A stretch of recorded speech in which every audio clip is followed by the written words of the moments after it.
Magandang umaga, tanghali, hapon, gabi sa zodiac sign ng Gemini with the air elements. Lala Baby, nagpapakilala. Isang subscribe, likes, and share lang po.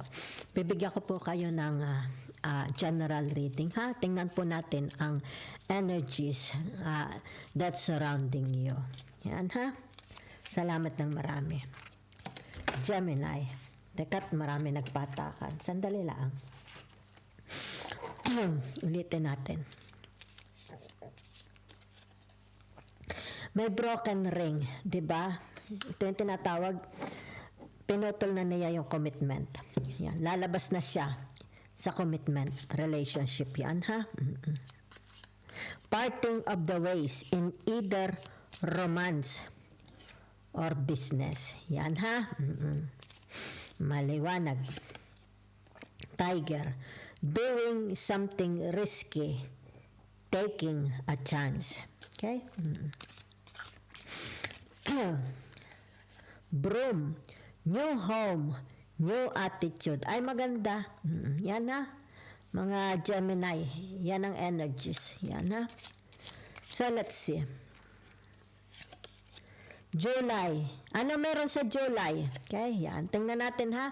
Yan ba'y nakaraang July o ngayong July? Pero ngayon, maaaring ito ngayong July dahil kasi, ano na ito March pa lang tayo. Diba? Yan Merong camel, persevere and you will overcome problems. Yan ha. January. Ano ito nitong January na prosen? Diba? Prosen delight. Nitong January. Okay? Yan. Yan ha. Ano yung na prosen? Pera? Kabuhayan? So let's see. Sandali lang ha. Other energies surrounding the Gemini. The Knight of Cups. Yan ha. Ano ito? Narito ang Cancer, the Pisces, the Scorpio. Okay? Someone from your past wants to come back. Merong gustong magbalik from the past. Yan ha. So, kaya siguro ito, lumabas. Okay? Maring sabihin na nating romance. Okay? O baka naman gusto niyang makipagbalikan sa inyo, mga exes ninyo. Okay? Yan. O baka mga nakaaway ninyo sa negosyo. Diba? Yan. So, ano pa? Ito yung tinatawag na 2, 4, 9. Okay? The 9 of Swords. Ano ito? Okay? In a relationship. Yan ha? So, ang nakikita ko dito either ngayong July. Okay? Kasi meron ditong travel. Yan, kita mo. May camel. Yan ha? Yan. Maaring sa July, may travel na gagawin. Sa July, may mareresolve na problema. Diba? Yan. Yan. O kaya yung tinatawag, ano nangyari nitong nakaraang January? Relationship. Diba? Hindi maganda. Hindi ka nais-nais na nangyari. Okay? Nitong January. So, let's see. Meron din dito. Ayan o. Ito. Ayan.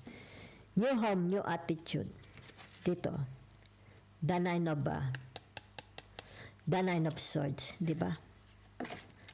Maaring bago na attitude ng taong ito, yan. Maaring ang bahay niya isa malinis na, di ba? Baka inayos, nag-cleaning, nag-general cleaning, di ba?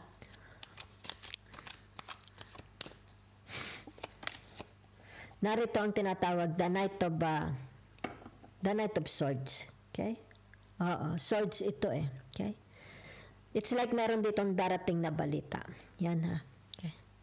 May darating itong balita.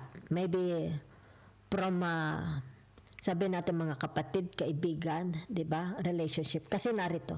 Okay. Kung sino ito. Yan. It's like mag-uusap kayo, puso sa puso. Di ba? Yan. May pangangailangan itong taong ito. May darating po ha. Expect. Narito ang the Three of Wands. Okay?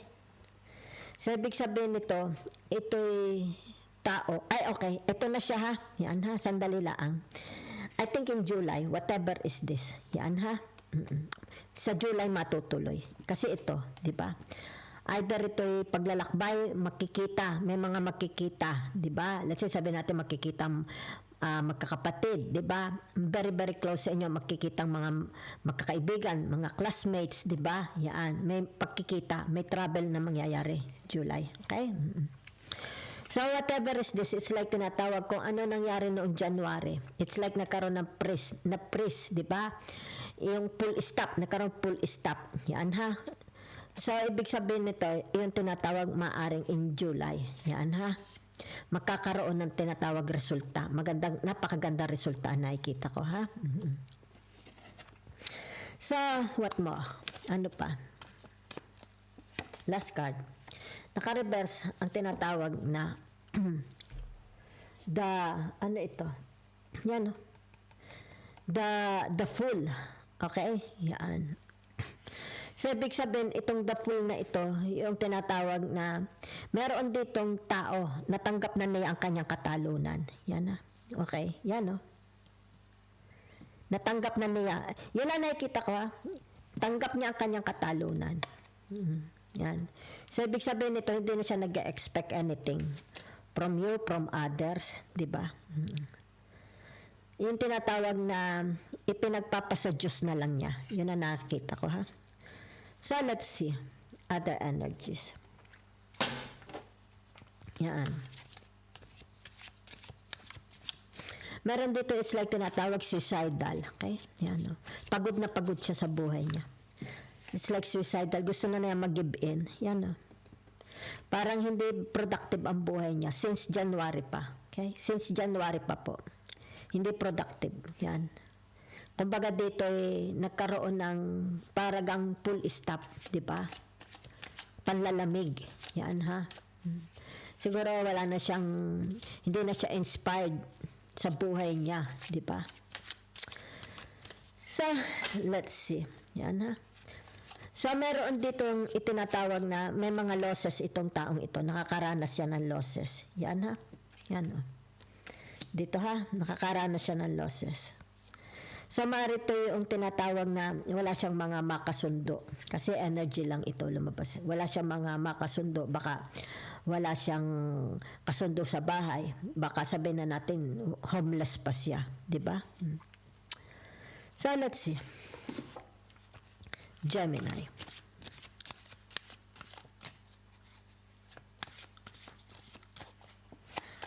Okay. So, meron dito, ibig sabihin nito yung tinatawag, kampante na siya sa buhay niya. Okay? Since ito ay the nine of cups. Yan ha. Atom na siya. Wala na siyang problema. Okay? Baka dito. Yan ha. Kasi dito siya. Yan ha. New home, new attitude. Ibig sabihin nito, yung tinatawag na natagpuan na niya ang kanyang kaligayahan. Maaaring dito sabihin na nating sa bahay niya, nakakapag-garden na siya, nagagawa na niya ang gusto niya. It's like nobody is dictating this person, di ba?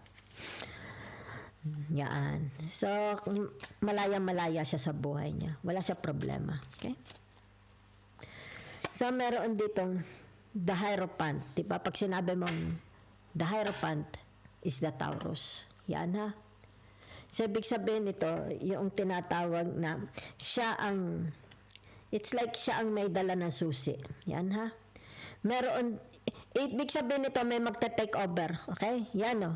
Kumbaga dito, ito'y nag-give in na. Diba? Bumaliktad na eh. So, ibig sabihin nito, yung tinatawag na tapos na ang kanyang panunungkulan, tapos na ang kanyang serbisyo. Diba? It's like, meron na magta-take over. Maaring ikaw magte-take over, di ba? Meron dito. Ilang dekada na siya nagtatrabaho, ilang dekada na siya nagseserbisyo. Kaya dito, it's like at home na siya, di ba? It's like sabihin natin, mananahimik na lang siya, enjoy na lang niya yung kanyang buhay, maaring pensyonado na. So, meron ditong magte-take over. Okay? Maaring kayo magte-take over. Okay? Someone will take over. Ibig sabihin nito, kaya ito, di ba? Siya magte-take over nito. Maaari trabaho, negosyo, mga kapatid, di ba? Responsibilidad sa mga kapatid. Yan. Sa business, whatever. Di ba? So, meron dito yung tinatawag, kung ano man ito. Yan ha. Meron taong, yan ma-overcome dito. Nakikita yung kalungkutan niya, 'di ba? Yung kanyang mga losses, ma-overcome din niya. Maybe in the month of July. Kasi narito ang tinatawag January. Process. Since January pa nangyari. Okay. So, narito, the hangman. Okay? So, ibig sabihin ng the hangman is yung tinatawag na, sandali ha, ano ang the hangman? The energy of water, Neptune. Okay? Yan. So, ito yung taong tinatawag na atom na atom. Nasa loob lang to ng bahay. Yan na, nasa loob. Maybe mag-isa. Or maaari may kasama siya. Diba? Yan. It's like tinatawag, there is no place like home. Okay? Yan. So, kung whatever is this, it's like, kung ano man ito. Yan ha. Ibig sabihin nito yung tinatawag na frozen delight. Yan. Maaring hindi nag-succeed, hindi natuloy, hindi nag-prosper, hindi nag-materialize. Maaring in July. Yan ha.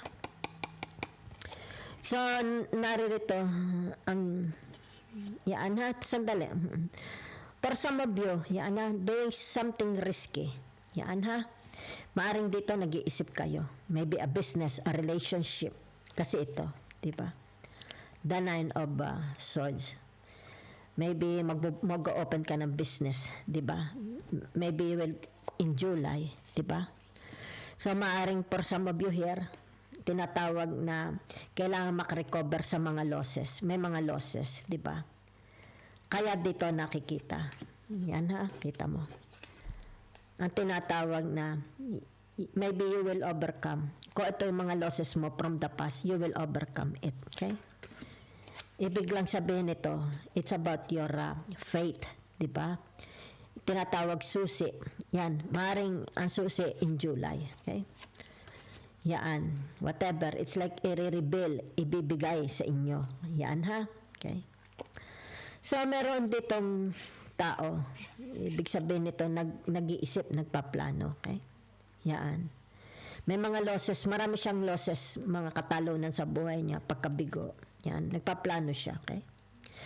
So, maaaring dito, baka umaasa pa rin siyang magkakabalikan daw kayo, di ba? Yan. So, ibig sabihin itong taong ito is malakas ang kutob niya, di ba? Malakas ang kutob niya, okay? Sa kanyang muling pagbabalik. Meron dito, for some of you, meron mga dadating, okay? Maybe ito yung tinatawag na unexpected visitors, di ba? Or an invitation. Yan ha. So, ibig sabihin ito, mag-isip-isip na kayo. Okay? If you will accept this. Yan ha. So, the Hierophant here, ibig sabihin ito yung tinatawag, makaka-recover. It's more makaka-recover kayo ha. Yan o. It's like a comeback, okay? A new Gemini, a new person, di ba? Yan o.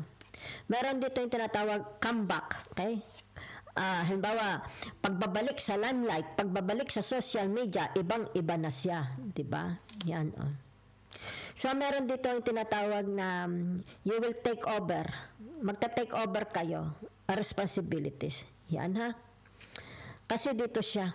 Yan ha. Dito. Nasaan gayon? Yan. Yan. Kayo magte-take over kung ano ito responsibilities. Kasi may mga tao doon, di ba? Baka sabihin natin mga kapatid mo, baka sa trabaho, o kung ano man ito. Yan. Ikaw ha? Dahil meron ditong tinatawag, resignation, magre-resign na ito. Tapos na ang kanyang pamumulaklak. So, ikaw naman ang mamumulaklak. Yan, di ba? So, that's all I see for you.